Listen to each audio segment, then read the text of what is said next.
Mari kita berdoa sebelum kita mendengarkan kebenaran firman Tuhan pagi hari ini.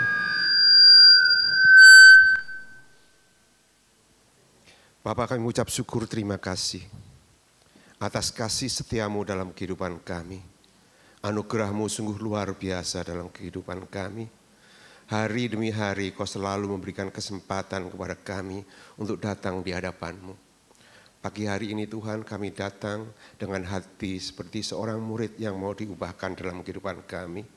Kami percaya firman-Mu adalah kebenaran, firman-Mu adalah kekuatan, dan firman-Mu yang memberikan kehidupan bagi kami sekarang dan selama-lamanya. Amin. Selamat pagi saudara, saya percaya kita hari ini diberkati oleh firman Tuhan, dan saya harapkan kita belajar firman Tuhan bukan sekedar mendengar, tapi kita diubahkan oleh kebenaran firman Tuhan. Saudara, saya percaya hari-hari ini, masa-masa belakangan ini, fitness menjadi yang utama dalam kehidupan kita. Amin. Di mana-mana orang pakai sneaker, saudara ya. Kata mau jalan pakai sneaker. Bahkan gereja Marubra sekarang jadi tempat fitness, saudara. Luar biasa saudara ya. Di Marubra itu ada 5 kalau enggak 6 fitness center saudara ya. Pikiran fitness, slim. Wah. Semua menjadi yang ada dalam pikiran kita. Kita lupa kita hidup di dalam 2 alam saudara. Alam jasmani dan alam rohani. Ya. Seringkali kita melupakan.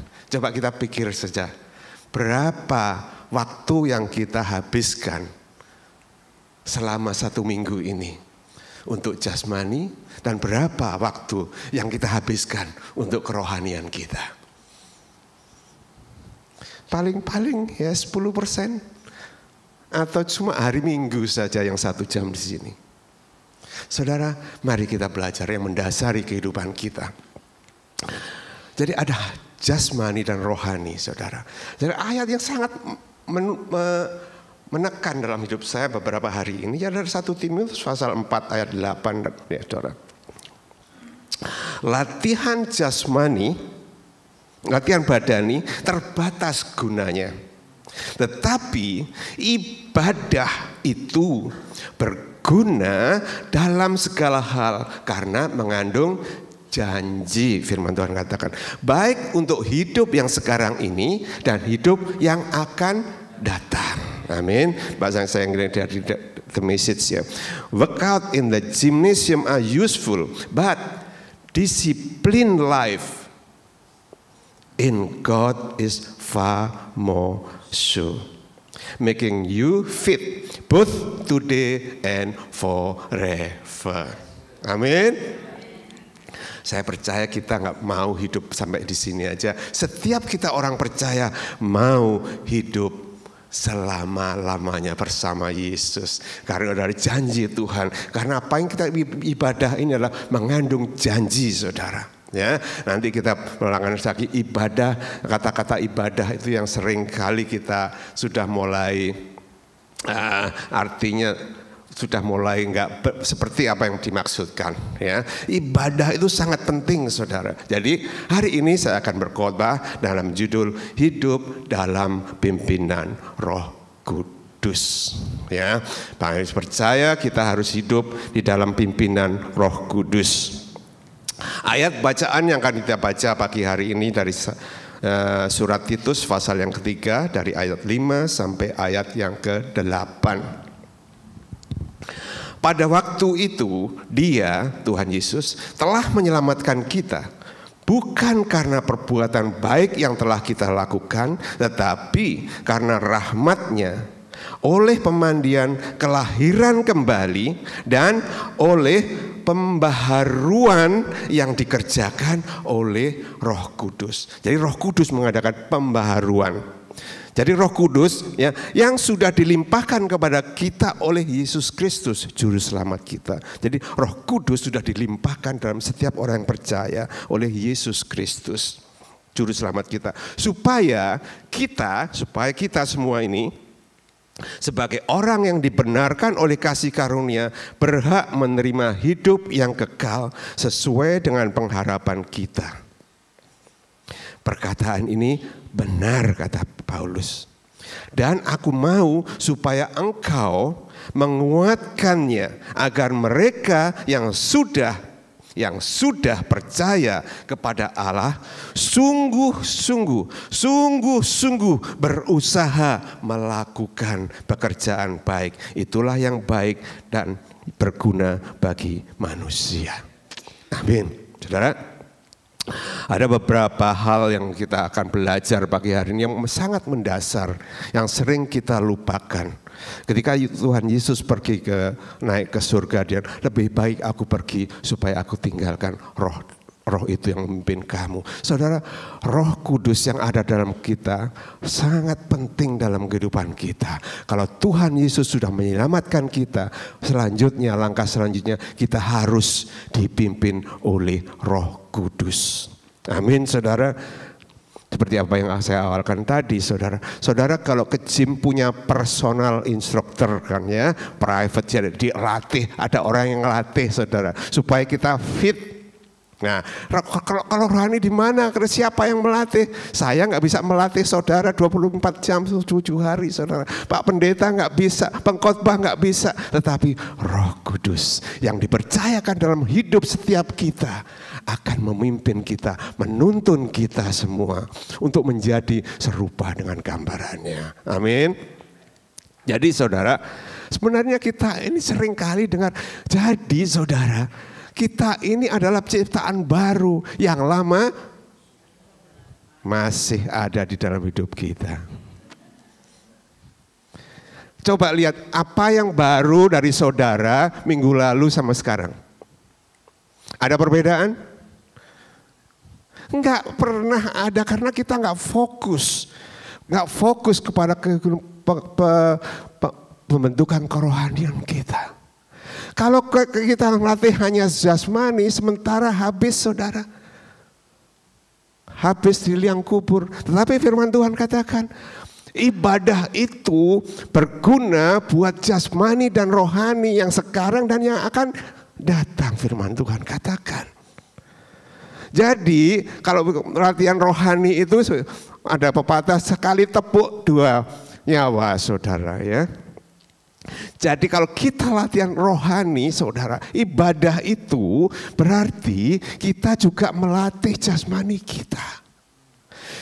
Latihan jasmani habis sementara, tapi latihan rohani akan terus sampai selama-lamanya. Ya. Jadi Roh Kuduslah yang mengadakan pembaharuan dalam kita. Pembaharuan dikerjakan oleh Roh Kudus. Ya. Jadi saudara, pertama kita harus yakin. Saudara harus yakin kalau Roh Kudus ada dalam hidup saudara. Amin. Yakin benar saudara. Coba punya handphone semua, pasang selfie. Siapa yang terlihat di situ? Wajah saudara. Lihat, benar-benar lihat. Saudara percaya nggak saudara masih punya jantung? Ketika dilihat ini, saya punya jantung nggak ya? Nggak pernah kan? Kita lihat diri kita sendiri, yang dilihat hanya muka kita. Kita nggak meyakini kalau kita punya jantung, kita punya paru-paru. Karena nggak terlihat. Demikian juga saudara. Roh Kudus sesuai dengan janji Tuhan. Siapa yang percaya, Tuhan memberikan rohnya dalam hidup kita masing-masing. Roh yang tinggal dalam hidup kita. Jadi firman Tuhan dari 1 Korintus pasal 3 ayat 16. Kelihatannya firman Tuhan yang 3:16 itu signifikan sekali saudara ya. Kalau Yohanes 3:16 saudara sudah hafal. Sekarang 1 Korintus 3:16 katakan begini saudara, penting sekali. Tidak tahukah kamu bahwa kamu adalah bait Allah dan bahwa Roh Allah diam dalam kamu. Mari kita baca sama-sama. 3, 2, 1. Tidak tahukah kamu bahwa adalah bait Allah dan roh Allah diam dalam kamu. Coba sekarang sambil membaca, tunjuk sebelah saudara. 3, 2, 1, tunjuk sebelah. Tidak tahukah kamu ya bahwa kamu adalah bait Allah dan Roh Kudus ada dalam kamu. Masih belum tahu? Kita harus tahu firman Tuhan. Tidak tahukah kamu? Kenapa ditulis tidak tahukah kamu? Karena banyak orang yang nggak tahu. Makanya diingatkan. Ini mendasar sekali saudara. Kalau kita bisa mendalami ini keyakinan kalau roh ada dalam hidup kita dan roh ini yang akan memimpin kita, kita akan hidup yang kekal. Janji-janji Tuhan hanya bisa dilakukan melalui Roh Kudus. Ayat bacaan yang kita baca supaya kita ya yang dibenarkan oleh kasih karunia berhak menerima hidup yang kekal. Jadi hak hidup yang kekal itu melalui Roh Kudus yang memberikan kita pembaharuan demi pembaharuan setiap harinya. Amin. Saudara, bait Allah. Kita barusan membaca kita adalah bait Allah. Saya diingatkan cerita ketika Yesus datang ke bait Allah. Dilihat situ banyak orang jual beli saudara. Diobrak-abrik saudara. Apa yang dikatakan? Ada tertulis, rumahku akan disebut rumah doa. Tetapi kamu menjadikannya sarang penyamun. Saudara, ini bait Allah. Di bait Allah ada tempat rumah doa. Kalau Roh Kudus ada dalam hidup saudara sehari 24 jam 7 hari saudara, berarti seterusnya. Jadi bait Allah itu bukan hanya hari Minggu, tetapi setiap hari, setiap saat kita ini adalah bait Allah. Kalau kita saja menyadari ini adalah bait Allah yang harus suci, bersih, nggak ada jual beli. Nggak ada jual beli itu dulu biasanya orang kalau mau persembahan itu bawa uang beli buat persembahan, saudara beli kambing buat domba saudara. Itulah jual beli. Mereka banyak di depan itu cari untung saudara. Banyak orang-orang yang ke gereja hanya mencari keuntungan saja, tapi hidupnya tidak pernah berubah. Jadi ibadah ini saudara, bait Allah itu adalah tempat rumah doa bagi Allah. Kalau saja kita sadar ini semua, kalau ada persekutuan doa semua pada karena ini adalah bait Allah, adalah rumah doa. Ini kita semua ini rumah doa di mana Roh Kudus ada dalam hidup kita. Kita datang beribadah kepadanya. Jadi ibadah itu bukan hanya hari Minggu. Setiap hari kita beribadah karena ini rumah siapa saudara? Rumah doa. Seberapa besar doa saudara? 5 kali satu hari? Pagi, siang, malam, sebelum tidur, bangun tidur. Luar biasa. Nah saudara, rumah doa. Mari camkan ini benar-benar. Keyakinan akan Roh Kudus membuat kita menyadari, aku ini bait Tuhan. Bait Tuhan di mana ada rumah doa. Kalau aku rumah doa, Tuhan, aku akan selalu berdoa kepada Tuhan. Tuhan gak ada di mana-mana. Ini kita baitnya. Baitnya sudah di sini saudara. Setiap hari kita datang kepada Tuhan. Rumah doa. Rumah doa ini, rumahku adalah rumah doa. Jadi saudara, perbanyak perbaiki, usahakan untuk pembaharuan hidup kita di dalam doa kepada Tuhan. Amin. Agar kita bisa mencapai apa yang dijanjikannya dalam hidup kita. Roh Kudus penting sekali. Kalau Tuhan Yesus datang untuk menyelamatkan saudara dan saya, Roh Kudus datang untuk menyempurnakan saudara dan saya. Amin. Keyakinan ini sangat penting, saudara. Seringkali kita hanya beribadah pada hari Minggu. Istilah kebaktian datang ke gereja adalah ibadah hari Minggu. Amin. Apa sih sebenarnya ibadah itu? Roma 12 ayat 1 dikatakan, karena itu saudara-saudara, demi kemurahan Allah, aku menasihatkan kamu supaya kamu mempersembahkan tubuhmu sebagai persembahan yang hidup, yang kudus dan yang berkenan kepada Allah. Itulah ibadahmu yang, kalau hari Minggu ini sejati enggak? Kurang sejati, saudara. Ibadah itu ketika kita mempersembahkan tubuh kita kepada Tuhan. Kita datang ke gereja, kita datang tiap hari Minggu, tapi kita enggak mempersembahkan tubuh kita sebagai persembahan yang hidup, yang kudus dan yang berkenan kepada Tuhan. Kita datang ke gereja karena kebiasaan. Kita beribadah hari Minggu karena ada teman. Kita beribadah karena tempat kongko-kongko, saudara. Tapi mari kita perbarui pembaharuan kehidupan kita supaya kita melakukan ibadah yang sejati. Kapan itu ibadah yang sejati?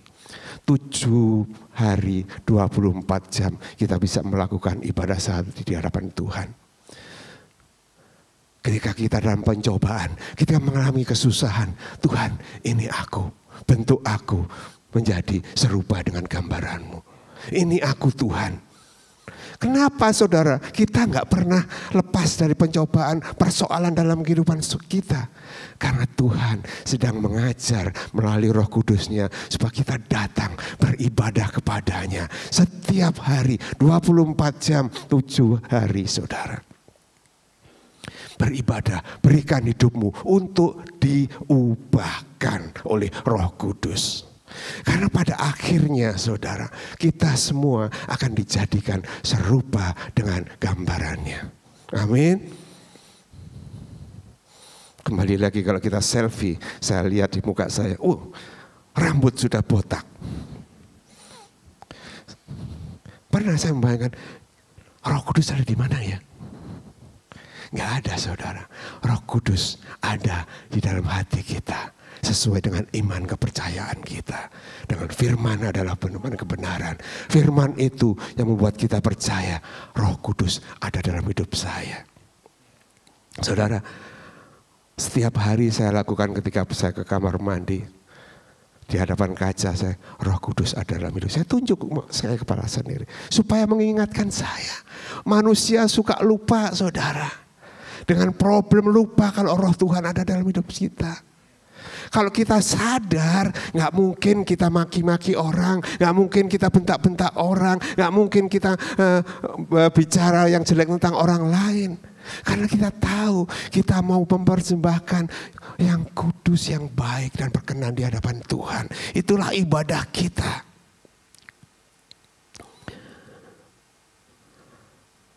Ibadah kita. Yang kedua, kita harus yakin kalau kita sedang dalam pembaharuan. Saudara sedang diperbaharui, sedang dalam proses. Makanya di dalam gereja banyak yang enggak benar, saudara. Kalau yang benar itu enggak ada di gereja, saudara. Setiap orang gak benar, saya pun gak benar, saudara, sedang masuk di dalamnya. Bukan karena saya bisa berkhotbah, saya paling benar, enggak, saudara. Kita semua masih di dalam proses. Di dalam proses itu saudara, kalau saudara suka tanam-tanaman saudara, mau ditanam itu proses dari biji saudara itu lama sekali nunggunya. Saya kemarin ini sedang menanam biji jeruk limau saudara. Lama saya tunggu-tunggu gak pernah tumbuh saudara. Ini 4 minggu, 5 minggu, 6 minggu baru tanahnya bergerak sedikit saudara. Makanya saudara, lama enggaknya kita duduk di kursi gereja tidak menentukan kita ini tumbuh atau enggak. Ada yang tumbuh cepat, ada yang tumbuh lambat saudara. Tapi di lain pihak saya pasang biji kemangi saudara, 3 hari sudah tumbuh saudara, ya kan? Sudah tumbuh, tapi enggak lama saudara. Lama sudah besar, dingin, hilanglah kemangi. Nggak ada musim saudara. Makanya saudara terima satu sama lain. Jangan diomongin, dari dulu sekarang selama-lamanya nggak pernah berubah seperti firman Tuhan. Iya saudara, benar saudara. Coba kita sadari, ada sih perubahan dalam hidup saya minggu lalu sama sekarang nggak ada kan? Karena kita nggak mau melihat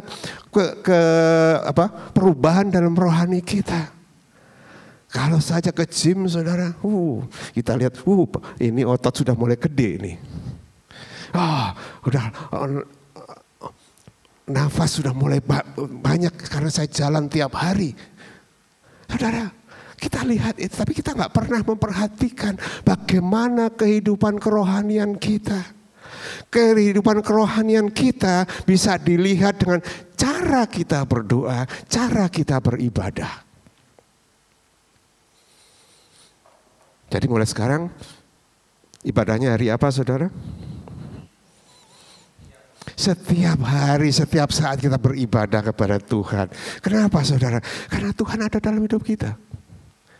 Saudara, hidup di dalam Tuhan itu paling enak saudara. Ya, memang karena selalu ada aja hal-hal yang tidak mengenakkan terjadi dalam kehidupan kita. Di dalam Roma pasal 8 ayat 29. Ya, sebab semua orang yang dipilihnya, jadi setiap orang yang dipilih, kita semua dipilih Tuhan.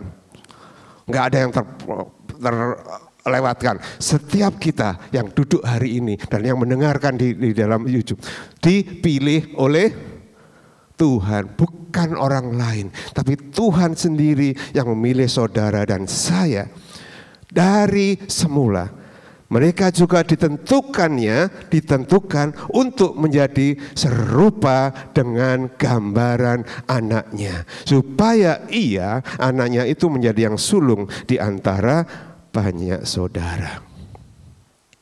Jadi di sini kita harus memperlihatkan Yesus Kristus sebagai teladan dalam kehidupan kita. Bagaimana Tuhan Yesus memberikan teladan dalam doanya? Saudara, pagi-pagi dia sudah bangun berdoa. Sampai larut malam dia berdoa. Itu contohnya. Contoh yang nggak bisa dipisah-pisahkan. Ini contoh yang asli. Contoh yang murni. Pagi sampai malam berdoa. Jadi berapa kali doanya saudara? Terus-terusan saudara, ya. Bukan hanya 5 kali. Saya senang sekali orang Kristen doanya udah 5 kali mengalahkan orang yang seberang saudara. Ya. Udah 5 kali, luar biasa saudara. Tapi mari kita kembali. Tuhan Yesus tidak berdoa 5 kali, tapi dia berdoa sepanjang hari. Begitu membuka mata dia berdoa. Gimana Pak, saya akan kerja. Iya boleh kita bekerja, tapi sertakan Tuhan dalam kita bekerja. Ketika kita driving, kita lihat Tuhan ada dalam hidup kita. Tuhan ada padaku. Ketika kita mau mengerjakan sesuatu, Tuhan tolong aku mengerjakan ini. Itu kan berdoa. Berdoa adalah dialog dengan Tuhan. Berdoa adalah berbicara dengan Tuhan. Ketika kita sedang memasak, Tuhan ajar aku untuk masak. Karena cara masak kita dengan cara masak Tuhan berbeda saudara. Berbeda sekali.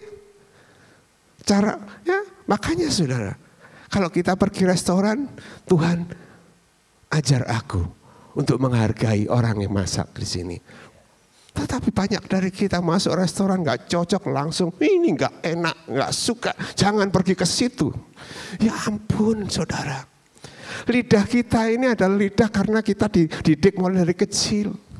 Lidah Jakarta gak bisa disamakan dengan lidah Surabaya saudara. Orang yang di Surabaya senangnya suka yang asin-asin saudara. Orang ke Jogja sukanya yang manis-manis. Orang yang Jakarta sukanya campur aduk, semuanya ada di Jakarta. Jadi orang Jakarta kalau ke Jawa Timur jangan, masakannya kurang enak. Orang Jawa Timur ke Jawa Tengah jangan ngomong ini gak enak saudara. Memang lidahnya berbeda. Cara ngomongnya aja juga berbeda saudara. Kalau Jakarta lulu,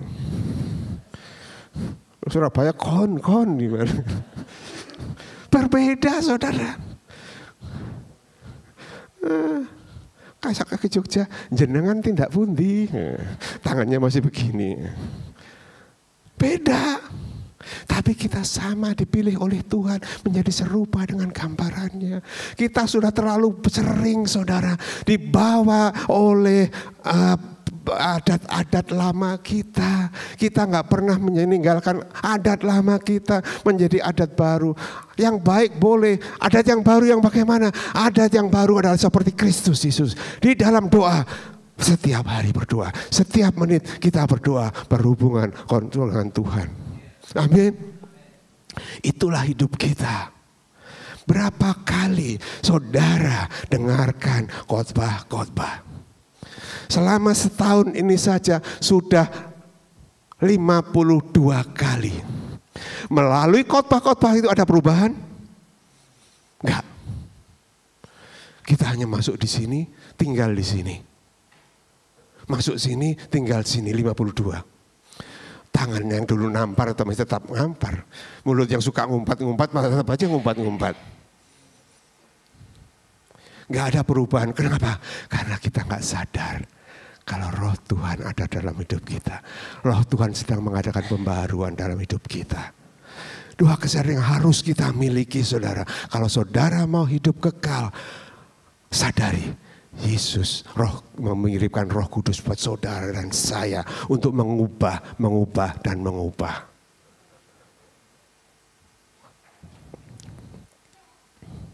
Yang ketiga, Roh Kudus yakini bahwa hanya Roh Kudus yang mampu memimpin kita. Tetapi apabila ia datang, yaitu Roh kebenaran, ayat selanjutnya, ia akan memimpin kamu. Nah, dia akan memimpin kamu ke dalam seluruh kebenaran. Dia akan memimpin kamu seluruh kebenaran. Ya kan? Seluruh kebenaran. Sebab ia tidak akan berkata-kata dari dirinya sendiri, tapi segala sesuatu yang didengarnya itu yang akan dikatakannya, dan ia akan memberikan kepadamu hal-hal yang akan datang. Di mana teladan Roh Yesus Kristus?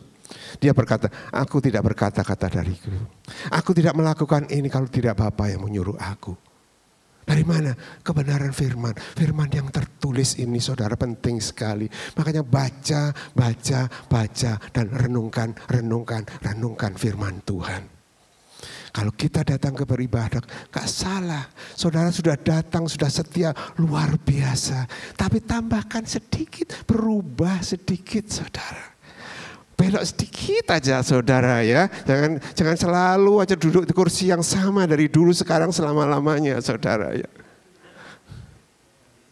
Pindah sedikit. Selesai ibadah yang diajak ngomong itu aja, nggak ada yang lain saudara. Kayaknya di dalam gereja ini hanya 2 orang ini diajak ngomong. Selesai khotbah ya itu aja yang diajak ngomong. Dan ibadah makan itu lagi. Ayo kita sama-sama. kita ada di dalam gereja ini, Tuhan siapkan kita untuk berubah bersama-sama. Supaya besi menajamkan besi, manusia menajamkan manusia. Tapi bukan mulutnya aja yang tajam, saudara. Ya itulah, saudara. Nah, ini roh Tuhan kita yakini. Roh ada dalam hidup kita. Jadi message saya hari ini ya, roh Tuhan ada dalam hidup. Kalau kita sudah yakin satu hal ini saja, kalau saudara bisa pegang ayat ini saja, roh Tuhan ada padaku, itu saja sudah cukup, saudara. Tuhan Yesus waktu di rumah ibadah dikatakan, disuruh buka Alkitab, dia bilang, diambil dari Yesaya, roh Tuhan ada padaku. Dia pilih ayat yang roh Tuhan ada padaku. Kalau contoh kita, teladan kita saja mengakui roh Tuhan ada padaku. Ketika ia datang sebagai manusia, dia kata roh Tuhan ada padaku. Tuhan Yesus melakukan pelayanan ketika Roh Kudus turun atasnya. Jangan beda, kita harus bisa membedakan antara karunia Roh Kudus dengan Roh Kudus itu sendiri. Karunia itu berbeda-beda. Nanti lain kali saya akan terangkan bagaimana karunia Roh Kudus bekerja dalam hidup kita. Ya, saudara, ingat selalu roh Tuhan ada padaku. Coba kanan kiri tunjuk, roh Tuhan ada padamu. Roh Tuhan ada padamu. Roh Tuhan ada padamu. Luar biasa, saudara. Kenapa saya ulangin terus, saudara? Supaya saudara ingat. Supaya saudara ingat terus, saudara. Jadi nanti kalau pulang ditanyain tuh orang, oh khotbahnya apa hari ini? Roh Tuhan ada padaku. Luar biasa, itu sudah cukup. Karena itu yang akan kita yakini, itu yang membawa kita kepada seluruh kebenaran. Karena roh itu adalah roh kebenaran. Kebenaran itu kebenaran yang tertulis di sini. Bukan kata Pak itu, bukan kata saya. Tapi yang tertulis ini adalah kebenaran, saudara. Nggak bisa berubah. Yang dikhotbahkan bisa berubah. Yang saya mengerti bisa berubah. Hari ini saya mengerti ini. Minggu depan saya baca berbeda lagi. Tetapi yang tertulis tidak akan berubah. Yang berguna bagi kita untuk mengubah hidup kita menjadi sesuai dengan gambarannya. Amin. Apa yang harus kita lakukan sekarang? Saudara, seringkali kita sebagai manusia itu suka menutupi kelemahan kita. Ya enggak? Yang berhasil kita tonjol-tonjolkan. Aku sudah berhasil. Gak pernah ada orang cerita tentang kegagalan. Ya kan?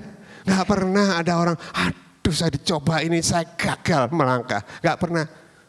Kesaksian di Komsel, berhasil. Keberhasilan. Tapi saudara, Paulus katakan, dia ini orang yang benar-benar. Dia katakan di 2 Korintus 12 ayat 9 begini. Tetapi jawab Tuhan kepadaku, cukuplah kasih karuniaku bagimu. Sebab justru dalam kelemahanlah kuasaku menjadi sempurna. Sebab itu aku lebih suka bermegah atas kelemahanku, supaya kuasa Kristus turun menaungi aku. Jadi saudara, setiap kelemahan, setiap kegagalan adalah kesempatan, adalah opportunity kita untuk melihat kuasa Tuhan turun atas kita, mengubah hidup kita, menyempurnakan kita, membawa kita kepada kebenaran. Amin. Saudara, sayangnya setiap keselamatan itu yang harus kita lakukan. Kalau kita mengalami kegagalan, jangan langsung turun. Kita mengalami kegagalan, ini kesempatan. Setiap kegagalan adalah kesempatan. Saudara, kalau saja atlet-atlet itu selalu menang, saudara, dia gak pernah jadi pemenang, saudara. Dia pernah gagal, saudara. Setiap orang yang berhasil, kita lihat berhasil, dia pernah gagal. Tetapi Yesus tidak pernah gagal. Yang membuat gagal kita sendiri, kita menolak didikannya, kita menolak pembaharuan yang dikerjakan oleh Roh Kudus. Tuhan tidak pernah lalai, Tuhan tidak pernah gagal. Jadi saudara, kalau saudara sedang mengalami hal-hal yang tidak enak saudara, adalah berikan ini kesempatan aku, semangat kembali, ini kesempatan bagiku. Amin saudara. Saudara, memangnya kalau sudah berkhotbah gini gak pernah gagal? Pernah saudara. Kemarin waktu saya operasi saudara ya, saya cerita sedikit. Hari mau di-discharge saudara, minum banyak. Bisa minum gak berhenti-berhenti. Ditunggu sejam 2 jam gak kencing-kencing saudara, gak keluar-keluar itu hari.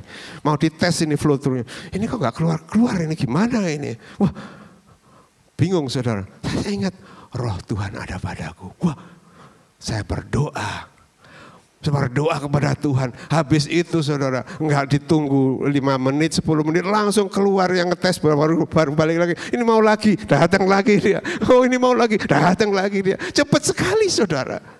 Ketika kita mengandalkan Tuhan yang ada dalam hidup kita, kita mengalami sesuatu perbedaan dalam kita.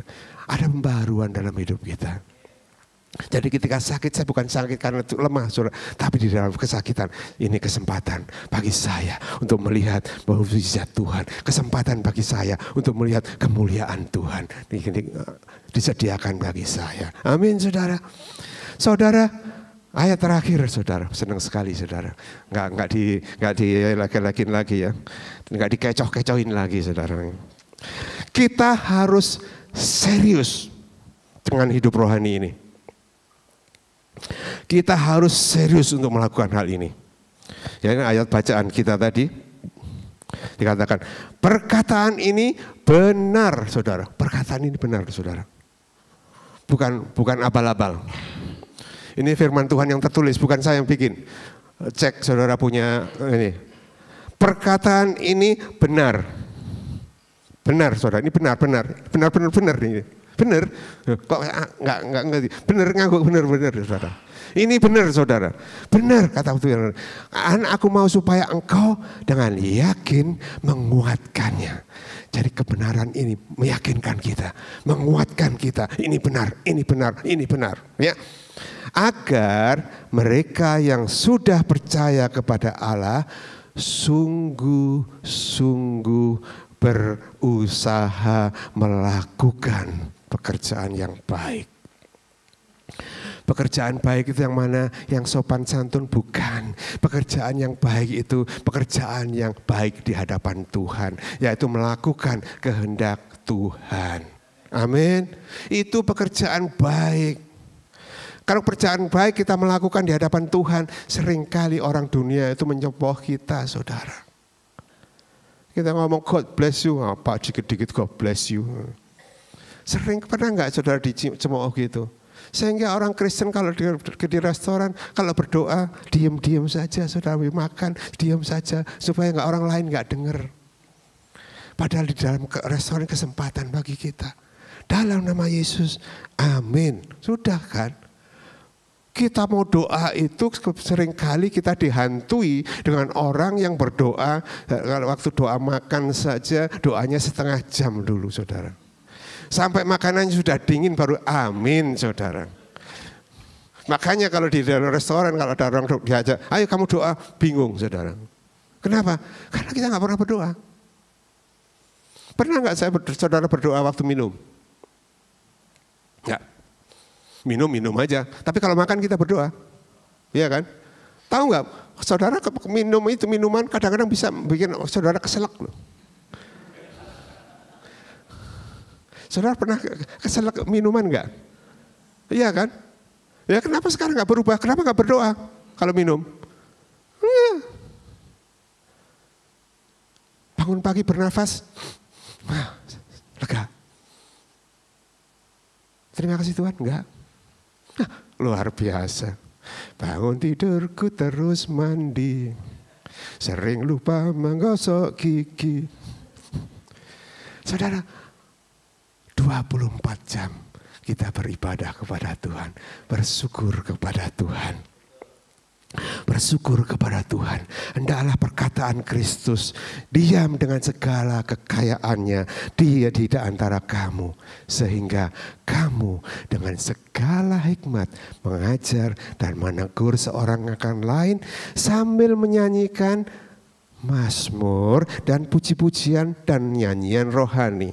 Kamu mengucap syukur kepada Allah dalam hatimu. Kalau mau dicatat Kolose 3 ayat 16, saudara. Hendaklah perkataan Kristus diam dengan segala kekayaan. Saudara, perkataan firman Tuhan itu kaya sekali, saudara. 66 buku, saudara. Kalau saya bisa mengkhotbahkan ini dari awal sampai akhir, mungkin umur saya bisa 150 kali, saudara. Tapi setiap hari kalau kita diberikan kesempatan, itulah kesempatan kita untuk mengenal Tuhan. Saudara, saya berkhotbah bukan buat saudara, tapi buat saya sendiri. Ya, apa artinya saya berbicara begini kalau nggak merubah saya? Apa artinya saya memberikan pengajaran kalau itu hanya pengajaran omong kosong saja? Paulus mengatakan perkataan ini benar. Kenapa? Karena Paulus sudah melakukannya. Paulus katakan, contohilah aku karena aku contohi Kristus. Pernah nggak terbayang bagi kita? Nggak pernah sampai hari ini saya dengar pengkhotbah yang ngomong, contohilah aku karena aku contohin Kristus. Nggak ada. Belum pernah ada. Tapi mulai hari ini ada di Ecclesia Mission Kingsford. Amin. Ada. Kenapa kita takut? Takut mengatakan gitu. Serupa dengan Kristus itu bukan, itu proses. Kalau kita ngomong aku sudah serupa, itu melambangkan kalau kita ini aku yakin, aku sudah diubahkan. Amin. Ini ubahkan. Kesempatan di dalam rumah tangga pasangan suami istri. Coba tanya dalam hati saudara. Firman Tuhan katakan, kasihlah istrimu seperti aku mengasihi gereja. Benar gak? Coba selidiki bapak-bapak. Apakah bapak-bapak mengasihi istrinya seperti Kristus mengasihi gerejanya? Ibu-ibu, wow. Buat ibu-ibu apa ya? Tunduklah kepada suami seperti engkau tunduk kepada Kristus, karena Kristus adalah kepala. Jangan tanduklah istri suamimu, saudara. Sering kita pakai tanduk-tanduk, saudara. Kenapa kita diberikan julukan domba? Domba nggak punya tanduk, saudara. Jadi kalau saudara kalau nanduk-nanduk berarti bukan domba, saudara. Saudara kambing.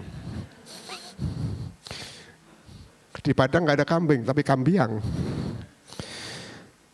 Jadi saudara, sungguh-sungguh melakukan ada usaha dalam hidup kita. Kita harus ada usaha dalam hidup kita. Ya, berusaha. Ada satu cerita, saudara. Mungkin saudara sudah pernah dengar ini. Seorang atlet yang lari maraton, ya, lari berapa maraton apa begitu. Dia sudah nggak kuat, saudara. Dia di tengah perjalanan dia jatuh, saudara. Tetapi saudara, dia berusaha dengan sekuat tenaga. Dia menjalankan pekerjaannya, dia menjalankan tugasnya. Walaupun sampai lama sekali dia sampai di garis finish, saudara.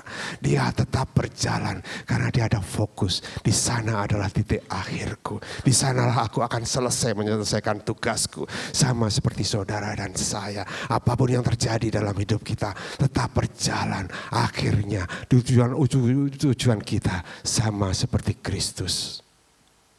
Kita diubahkan menjadi seperti Kristus. Amin. Ini yang bisa saya bagikan kepada saudara. Saya harap saudara bisa meresapi ayat-ayat ini. Saudara bisa mulai melakukan kembali. Saudara, waktunya tidak lama lagi. Ya, apalagi yang sudah berumur lanjut, saudara. Tapi bukan yang muda juga enggak lanjut, saudara. Ya, saudara masih 30-40 sudah lanjut dibandingkan yang kecil, saudara. Ya kan? Di cemetery itu ada mulai bayi 1 hari, 2 hari sampai 130 tahun ada, saudara. Jadi waktu kita ini terbatas. Ya, kalau Pastor Nino itu minggu lalu kata, waktu kita ini terbatas, saudara. Waktu kita terbatas. Kita harus mulai berjalan bersama Roh Tuhan. Kita harus yakini Roh Kudus ada dalam hidup kita. Kita harus yakinin roh yang ada dalam hidup aku lebih besar dari segala roh yang ada di dunia. Nggak khawatir saudara. Apapun yang terjadi nggak usah khawatir. Karena roh yang ada dalam hidup kita lebih besar dari segala roh yang ada di dunia ini. Amin. Mari kita tundukkan kepala.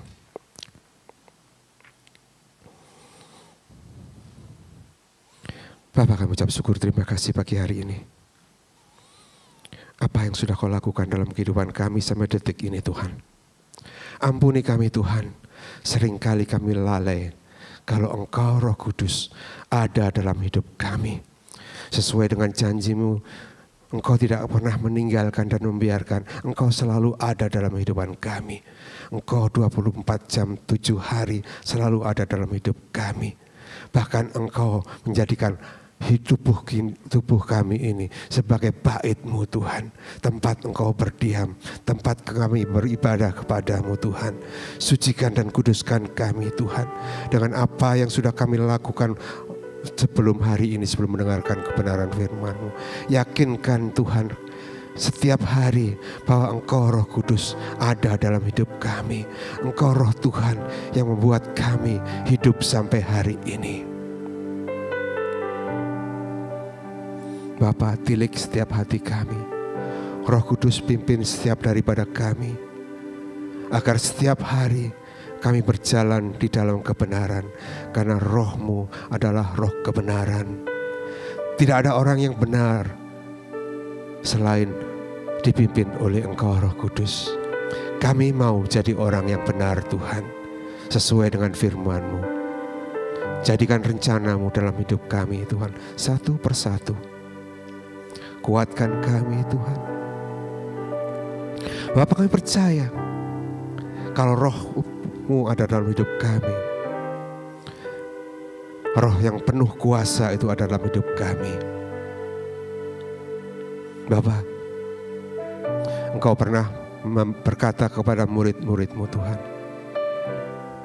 Kepada setiap orang yang percaya, Engkau berikan kuasa untuk mengusir kuasa-kuasa gelap dan menyembuhkan segala macam penyakit. Bapa, Kau izinkan kami menderita sakit penyakit. Karena Engkau rindu supaya kami percaya bahwa roh yang ada dalam hidup kami sangat berkuasa. Saudara-saudara, saya ingin berdoa kepada saudara. Saudara berdoa kepada saudara sendiri. Ini yang saya lakukan selama ini. Dengan sakit penyakit yang ada dalam hidup saya berdoa di dalam nama Tuhan Yesus Kristus. Sakit penyakit, Engkau keluar dari tubuhku. Sakit penyakit, Engkau keluar daripada tubuhku. Aku dapat kuasa dari Tuhan untuk menyembuhkan segala macam penyakit dan kelemahan di dalam nama Tuhan Yesus Kristus. Dalam nama Tuhan Yesus Kristus. Amin. Amin, saudara. Terima kasih saudara yang sudah setia mendengarkan kami.